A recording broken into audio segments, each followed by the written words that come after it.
Hi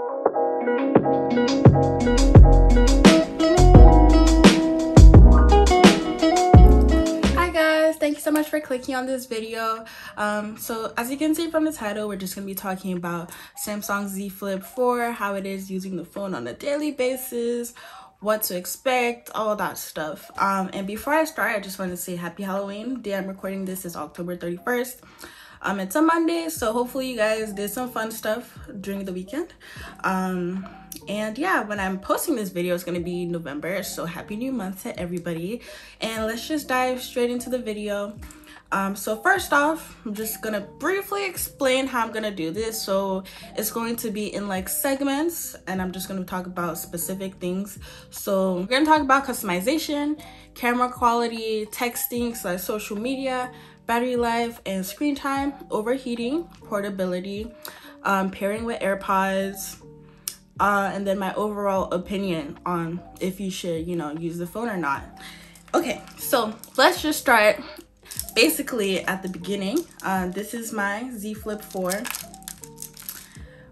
My cover screen is curvy. I hope y'all can see that. It's my lock screen, very cute, very cute.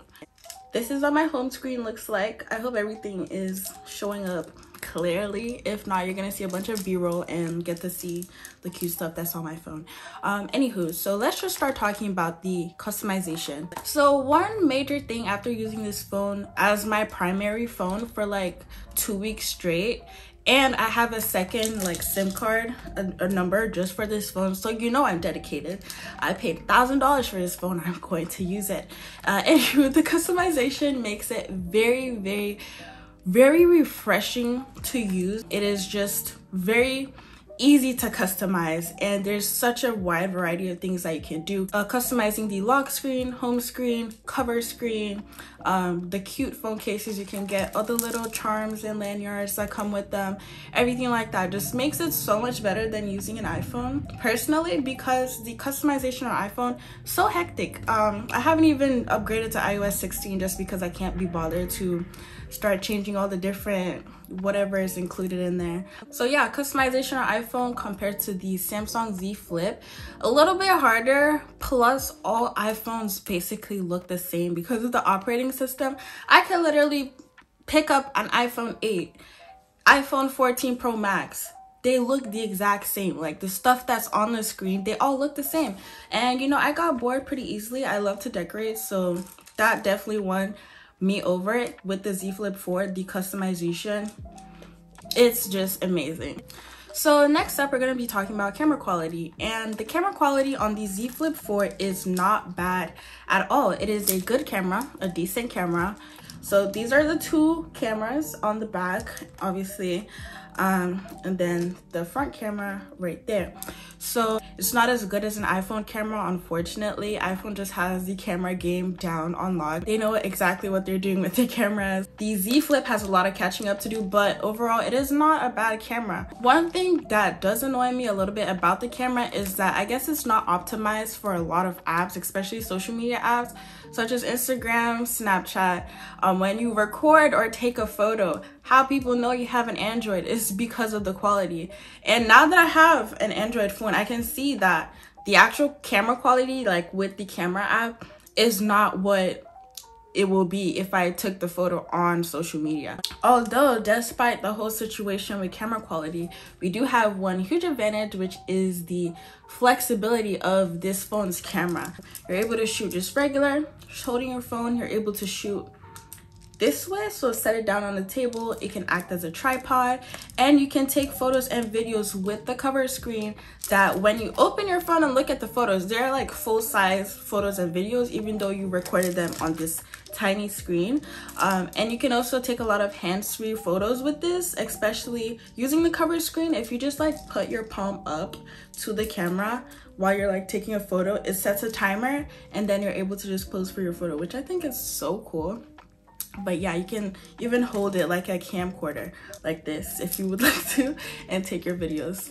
So next we have texting / social media, just trying to communicate with people by sending messages.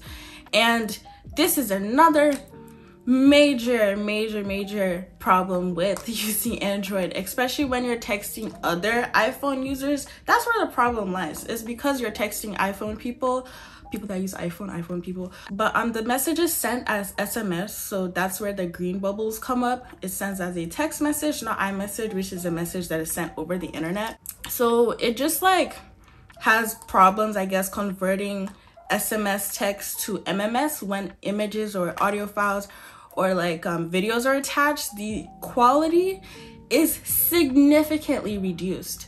If I send you a clear 4K video from my Samsung Z Flip to an iPhone user, the video is going to be choppy. It's going to be bad. It's just sound quality, video quality, everything. And you're gonna think it's like 420p. And unfortunately, that's a huge problem when it comes to sending text with attachments and such between iPhones and Androids. However, if you're sending it to another Android user, it should be fine.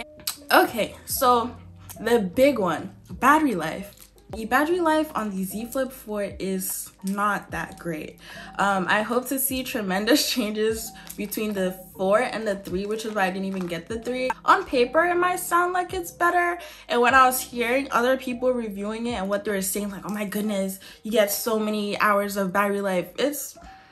When I compare to how I use my iPhone, I don't get that much battery life. So if I start my day at 9 o'clock, I will need to charge this phone, the Samsung, at 3 o'clock. Like, yeah, definitely have to charge this phone at least 2 to 3 times a day when using it as my primary phone, compared to my iPhone, where if I start using it at 9 o'clock, I won't have to charge my phone until like 6 to 9 p.m. So at least 10 hours of use on a single charge. And that's with me using social media, watching YouTube, texting people back and forth, just typical use. But it's a huge difference between the Z Flip 4. So with my Samsung, I started using the always on display recently just to see if it will kill my battery faster. Plus, it's a little bit more convenient to have it on there, especially for the cover screen, just so I can always see the time without having to double tap. But always on display just keeps the display on the cover screen. You can see the time, date, and your battery percentage. And I thought that this was gonna drain my battery significantly, but it really didn't. I haven't noticed anything remarkable with battery life change. Like, I can't tell you that my phone is dying way faster. I really did expect it to, but it's not. It's kind of the same. So just a little story insert or whatever about the battery life. When I was using my Z Flip as my main phone, this was before I got my SIM card. I did get it in like that period, but before I actually got it, I had to put my iPhone SIM card in my Samsung and, you know, go about my day. And because this phone would die so frequently, and sometimes I would forget to bring a charger, this phone would die, and in the middle of my day, very inconveniencing, I would have to search around for whatever pic I could find to open the SD card slot and then transfer the SIM card from this phone back to my iPhone, because my iPhone's still full, this one is dead. And it's like, dang, that's, you know, inconvenient. And I had to literally keep these nearby. Usually these are just like in the boxes and stored away, but I had to bring them out specifically because this phone kept dying and I had to keep swapping the SIMs. So during the time that I was using this phone as my primary phone, I did notice a lot of overheating. Like, the phone would just get really hot and I would have to just stop myself from using it so it could cool down. So that was also weird because I rarely get overheating with my iPhone. Next, we're going to be talking about portability, which is a huge factor in this phone. It is a flip phone. It flips in half. Size and compactness is like first thing you probably think of. It folds in half, y'all. So being able to carry around, very easy to put in your pockets, small purses, big purses, jacket pockets, pants pockets, whatever. And I love the fact that I can just put it on my wrist. This is often how you will see me with this phone, especially when I'm rushing and don't even want to put it anywhere. I just have faith in this little chain right here, cross my fingers and go about my day. However, talking about portability will drive me to my next point, which is the flip gimmick. Basically, its ability to fold and unfold. And the only issue I have with it is that it's not very easy to do it with one hand. I have tried to open this phone with one hand multiple times and it is not easy at all. I have seen videos of people opening it very easily. For whatever reason, I can't do it. Maybe I don't have enough power in my thumbs, but yeah, it's a little hard to use one-handed. So if you're like me, you have AirPods, you have everything Apple, so you know you're obviously gonna just use your AirPods with this. Although you have the Samsung Buds, Galaxy Buds, that will probably pair much better with this, but I'm not trying to buy some new AirPods. I often use my AirPods with my Samsung Galaxy, and y'all, it is so stressful sometimes because if it's already connected to my iPhone and I just want to start listening to music on this, it doesn't just automatically connect to this. I have to go into settings and pair it with this phone, so that's a little bit inconvenient, and you lose so many features. You basically lose all the features of the AirPods aside from the fact that it is a Bluetooth headphone. That's pretty much all you get. And the worst thing for me personally is the loss of automatic ear detection, meaning when I'm listening and someone talks to me and I take out the AirPod, it's still playing. You know, with your iPhone, it stops automatically so you can hear what they're saying. Now I have to take both of them out. And you lose a lot more things like transparency mode, spatial audio, the noise cancellation feature, everything. All the good features gone. Just think about it like that. So if you're trying to get this phone and you don't already have AirPods, definitely just go with the Samsung Galaxy Buds. But if you have AirPods, it's a little bit inconvenient. Slightly more than a little bit inconvenient, but it's very doable. Like, I still don't have the urge to run out and buy Samsung Galaxy Buds. So that's pretty much everything I wanted to talk about. I just covered all the bases. The most important things that stuck out to me when using this as my primary phone: this had some wins and it had some losses. Overall, I think it had more losses compared to iPhone, but as a standalone phone, I wouldn't say it had that many bad things about it. The main thing for me personally, just fix the battery life. That's really it. Like, if you're just having this phone as an Android user, definitely go for it. I just wish they would improve on the battery, you know. However, if you do have an iPhone and you're wondering, can I switch to Z Flip? Is it a good idea? No, I don't think so, because everything is optimized for Apple. All the apps work basically in Apple's favors, especially with social media, texting, especially with battery life. It's a little bit hard to walk away from that, walking away from good camera quality, excellent camera quality, to be more specific. This has more fun options and it is very cute, very easy to customize. It's just refreshing to use. However, when it comes to just a phone that I need to last me long, you know, I need good camera quality and I should be able to just talk to whoever I want, send whatever I want without any issues.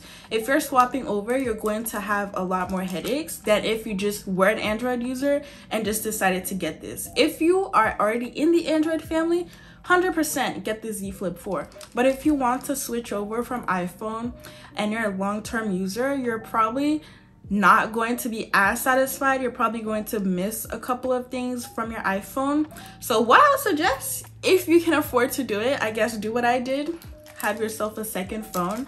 But if you can't, personally, I wouldn't suggest switching over. But, you know, get it by itself if you're already an Android user. And another thing is, if you do get the Samsung and keep your iPhone, now you have best of both worlds. So a little story about, you know, best of both worlds is I have my Tamagotchi on. I have multiple videos on Tamagotchis if you guys are interested, but the official app that goes with the Tamagotchi on was deleted or discontinued, whatever, just removed from the App Store by Bandai. So fans, which is amazing, created their own app that is basically the same thing as the original, if not better, but it was only available on Android, and that sucked for a lot of people because, you know, I guess however they programmed it or whatever, you can't get it on iPhone or it's just not downloadable. I don't know the technical specs, but I could only get it on Android, and that wasn't a problem at all for me. Don't get stuck in the Apple ecosystem. There are many more phones out there that are very cute, functional, and give you exactly what you need. So don't be afraid to explore. And that's just basically my final thoughts on everything. I really hope this was helpful.